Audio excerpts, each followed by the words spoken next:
সংযুক্ত আরব আমিরাতের আজমান শহরে বসবাস করতেন সালেহ আহমেদ। করতেন পানি সরবরাহের কাজ। গেল ২৮শে ফেব্রুয়ারি প্রতিদিনের মতো কাজে বের হয়েছিলেন তিনি, কিন্তু নিষ্ঠুর যুদ্ধ তাকে বাঁচতে দিল না।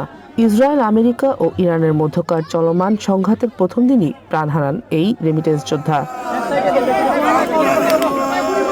কথা ছিল নতুন বাড়ি নির্মাণ কাজ শেষে মেয়ের বিয়ে দিবেন তিনি, কিন্তু সেই স্বপ্ন আর বাস্তবায়ন হলো না। সব প্রক্রিয়া শেষে সোমবার বিকেল ৩টায় মৌলভীবাজারের বড়লেখা উপজেলার হাজীটেকা এলাকায় সালেহ আহমেদের মরদেহ তার বাড়িতে পৌঁছায়। মরদেহ দেখেই কান্নায় ভেঙে পড়েন তার পরিবার। পুরো এলাকায় যেন নেমে আসে শোকের ছায়া। তাকে শেষবারের মতো এক নজর দেখতে বাড়িতে ভিড় করে মানুষ। উনি আসলে খুব ভালো ছিল, সাদাসিধা মানুষ ছিল, সবার সাথে ওনার খুব সুসম্পর্ক ছিল।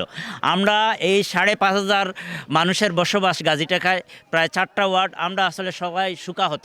এরকম পরিস্থিতিতে মারা যাইবা আমরা কখনো ভাবি না।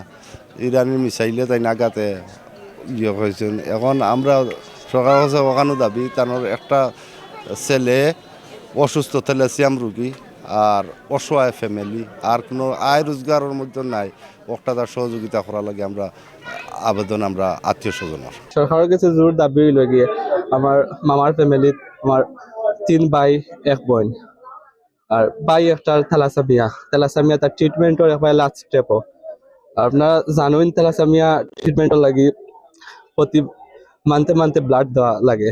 তার এখন লাস্ট স্টেপও বেদায় তার কিছু এক্সপেন্সিভ ওষুধ আছে যেগুলার কষ্ট আমরা ক্যারি করতে এখন খুব কষ্ট হইব। এদিকে নিহতের পরিবারের প্রতি সমবেদনা জানিয়ে প্রবাসী কল্যাণ ও বৈদেশিক কর্মসংস্থান মন্ত্রী বলেন, রেমিটেন্স যোদ্ধাদের পাশে আছে সরকার। আমরা প্রথম থেকেই ওইখানে লাশটাকে রিসিভ করা থেকে শুরু করে ওইখানের সরকারি যত প্রসেস আছে আমাদের মাননীয় প্রধানমন্ত্রীর নির্দেশনায় আমরা সব কিছু করে আজকে আমরা পরিবারের কাছে আমাদের নিজ উদ্যোগেই প্রবাসী কল্যাণ মন্ত্রণালয়ের তত্ত্বাবধানে সমস্ত তাদের পরিবারের সকল সদস্যদেরকে নিয়ে আমরা লাশ দিয়েছি এবং ওনার পরিবারকে আজকে তার দাফন কাফনের জন্য আমাদের মন্ত্রণালয় থেকে প্রবাসী কল্যাণ মন্ত্রণালয়ের ৮৫,০০০ টাকা শুধু দাফন কাফন এগুলো করার জন্য আমাদের জেলা প্রশাসনের পক্ষ থেকে বিশেষ করে উপজেলা কমপ্লেক্সে ওনারা নগদ ২০,০০০ টাকা দিয়েছেন, আরও ১ লক্ষ টাকা আগামীকাল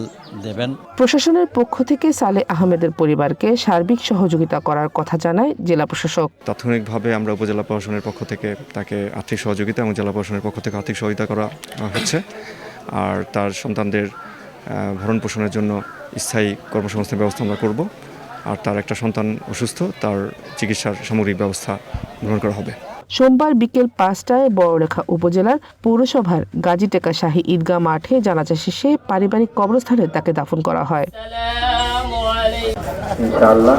ওয়ান ন্যাশনাল ডেস্ক।